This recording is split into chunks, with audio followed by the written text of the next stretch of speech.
हाँ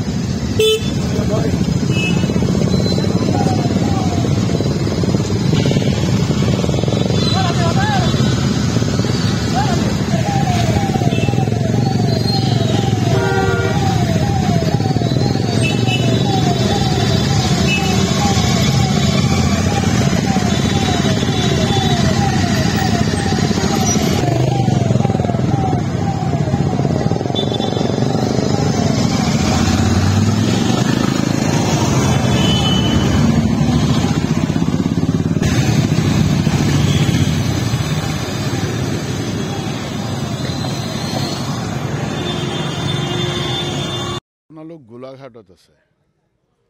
যেহেতু আপুনি প্ৰশ্নটো এনেকুৱা সুধিলে মই এটা কথা কম যে প্ৰয়াসটো কিয় হ'ল বা কিয় আমি এনেকুৱা চিন্তা কৰিছোঁ মই ফৰেষ্টত থাকোঁতে দেখিলোঁ আপোনাৰ জিলাতে কাজিৰঙা পৰে যেতিয়া খুব ৰাইনো পোচিং হৈছিল তেতিয়া দায়িত্ব পালোঁ আৰু মই ৰাইজৰ ওচৰত আহিলোঁ সাংবাদিকৰ ওচৰত আহিলোঁ বাৰম্বাৰ আহিলোঁ আৰু আমি সকলে মিলি যেতিয়া প্ৰয়াস কৰিলোঁ তেতিয়া পোচিংটো জিৰ' হৈ গ'ল মোৰ এইটো এটা লোভ আছিল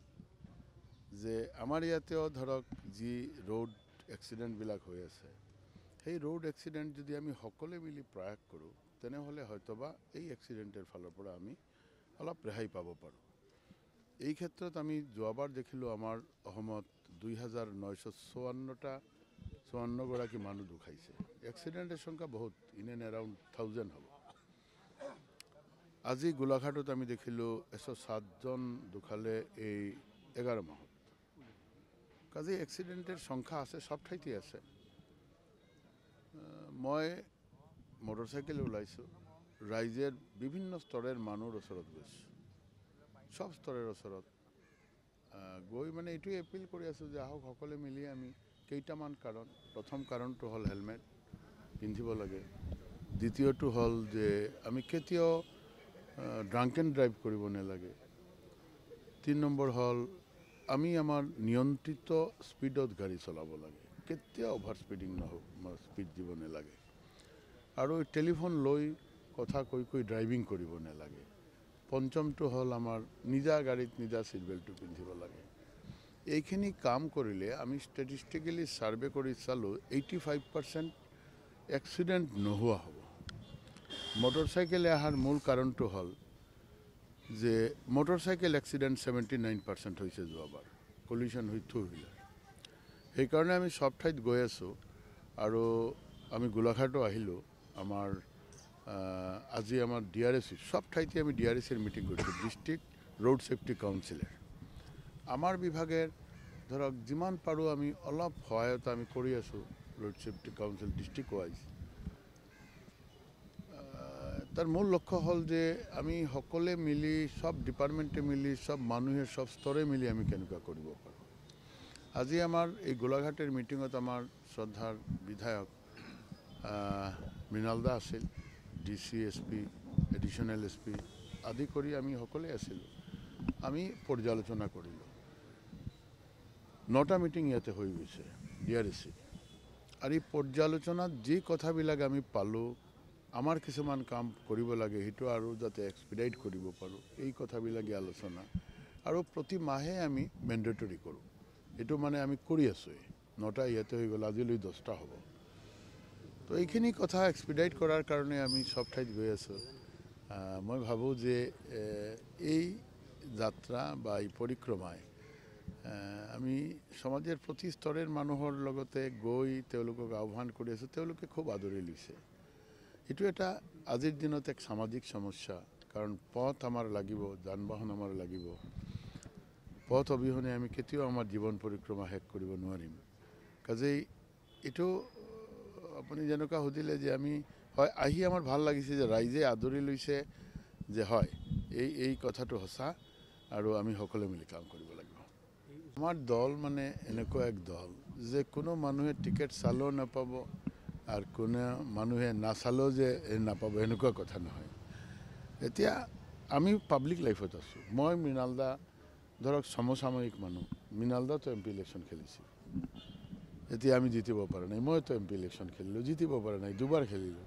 এম পিত মোক লৈ গৈ থিয় কৰালে মই কৈছিলোঁ নেকি থিয় কৰাব লাগে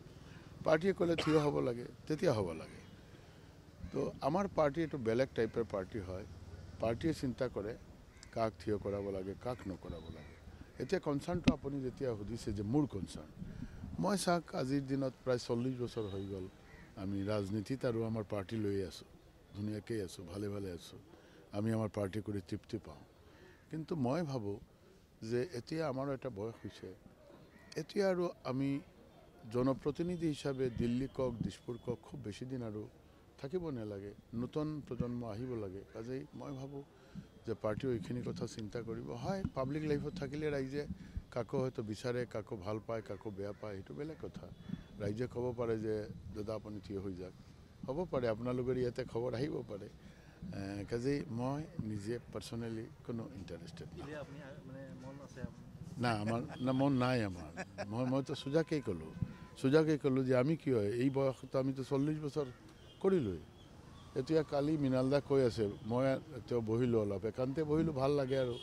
পুৰণা সহকৰ্মী তেতিয়া তেওঁ ক'লে যে দাদা আৰু বয়স হ'ল এতিয়া আৰু নালাগে মই ক'লোঁ যে আমিতো বহুত দিনৰ পৰা কৈ আছোঁ যে নালাগে এতিয়া কথা হৈছে হয় আমি পাৰ্টিত থাকিলে আপোনালোকে ক'ব পাৰে যে এবাৰ কয় লাগে এবাৰ নালাগে বাট আমি এটা ডিচিপ্লিন আৰ্মিৰ নিচিনা কাম কৰি আছোঁ আমাৰ লাইফটো এনেকুৱাই পাৰ্টি আমাৰ মানে পিতৃ মাতৃ ল'ৰা ছোৱালীৰ নিচিনা আমি মৰম কৰোঁ তেওঁলোকেও মৰম কৰে আমাৰ জীৱনত আৰু পাবলগীয়া কি আছে ইমান টিকেট দিলে এতিয়া আকৌ টিকেট চাবলৈ কিয় যাম আকৌ থিয় হ'বলৈ কিয় যাম নতুন প্ৰজন্ম আগুৱাই আহক কাৰ আছে কাৰ নাইটো পুলিচে ফাইণ্ড আউট কৰিব আৰু মই এইটো হৈছে হ'ব লাগে এনেকুৱা ভবা নাই কিন্তু মই যে বিস্ফোৰণটো লৈ আহিছোঁ সেইটো প্ৰতিনিয়ত হৈ আছে যোৱাকালিৰ বিস্ফোৰণত মানুহ এজনো মৰা নাই এটা কথা কৈছোঁ হ'ব নালাগে কেতিয়াও হ'ব নালাগে এনেকুৱা হ'বই নালাগে কিন্তু আমাৰ ইয়াতে সেই ডিষ্ট্ৰিক্টত এইবিলাক বিস্ফোৰণ যিসকলে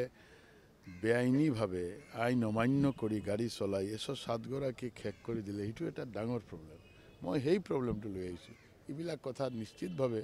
চিন্তা কৰাৰ কাৰণে আমাৰ চৰকাৰ আছে মুখ্যমন্ত্ৰী আছে পুলিচ আছে DC আছে তেওঁলোকে কৰি আছে বিশ্লেষণ